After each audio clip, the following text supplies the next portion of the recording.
नमस्कार दोस्तों।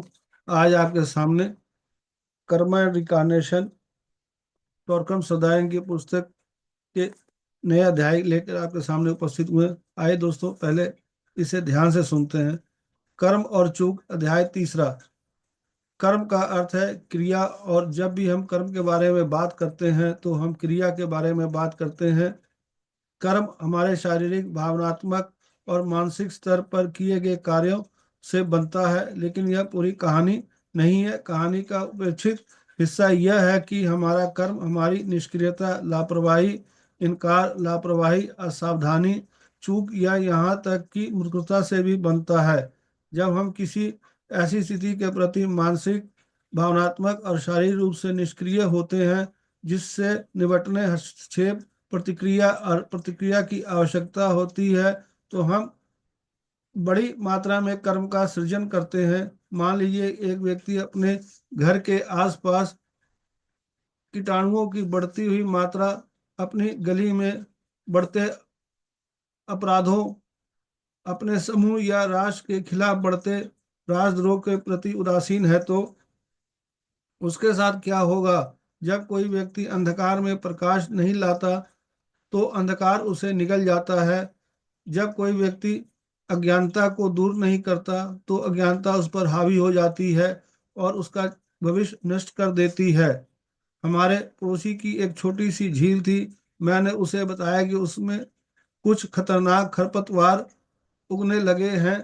उस उसे मेरी बातों में कोई दिलचस्पी नहीं थी। एक साल बाद झील खरपतवारों के साथ गायब होगी। उसने झील को साफ करने में बहुत पैसा और समय लगाया। सफाई के दौरान उसकी मृत्यु हो गई।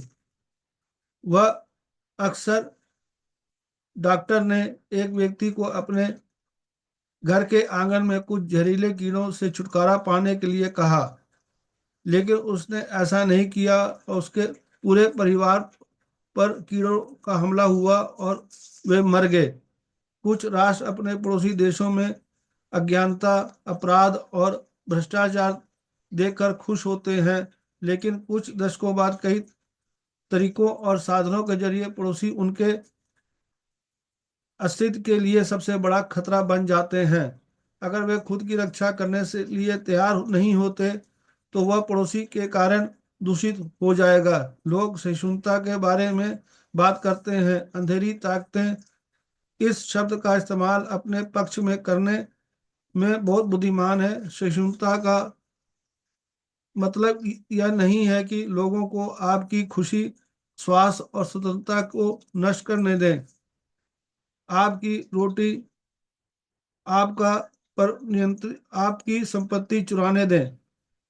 गरिमा, आपका सम्मान, आपके अधिकार, यदि आप उन्हें ऐसा करने से रोकते हैं तो आप एक बहुत बड़ा कर्म बनाते हैं, या करने देते हैं तो आप एक बड़ा कर्म बनाने देते हैं। लापरवाही अपराध में वृद्धि, भ्रष्टाचार के व्यापक प्रसार और हमारी नैतिकता के पतन के लिए जिम्मेदार है। हमने दीपमुखों को अपने घरों में घुसने और उन्हें नष्ट करने दिया।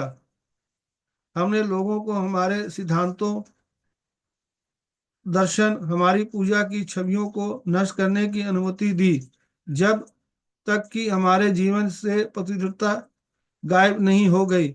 सहनशीलता और धैर्य जैसे शब्दों का इस्तेमाल कुछ लोग करते हैं जो इन शब्दों का उनके वास्तविक अर्थ के विपरीत इस्तेमाल करना जानते हैं। सहनशीलता का प्रयोग तभी किया जा सकता है जब लोगों के कार्य सौंदर्य, अच्छाई, धार्मिकता, आनंद, स्वतंत्रता, प्रयास और बलिदान पूर्ण सेवा द्वारा नियंत्रित हो। धैर्य इस व्यक्ति की चेतना की अवस्था है जो बुराई को उसके स्वयं के प्रयासों से नष्ट होने देना चाहता है। धैर्य उस व्यक्ति की चेतना की अवस्था है जो जानता है कि प्रकृति के नियम उसके प्रयास और श्रम के कारण उसे भविष्य प्रदान करेंगे।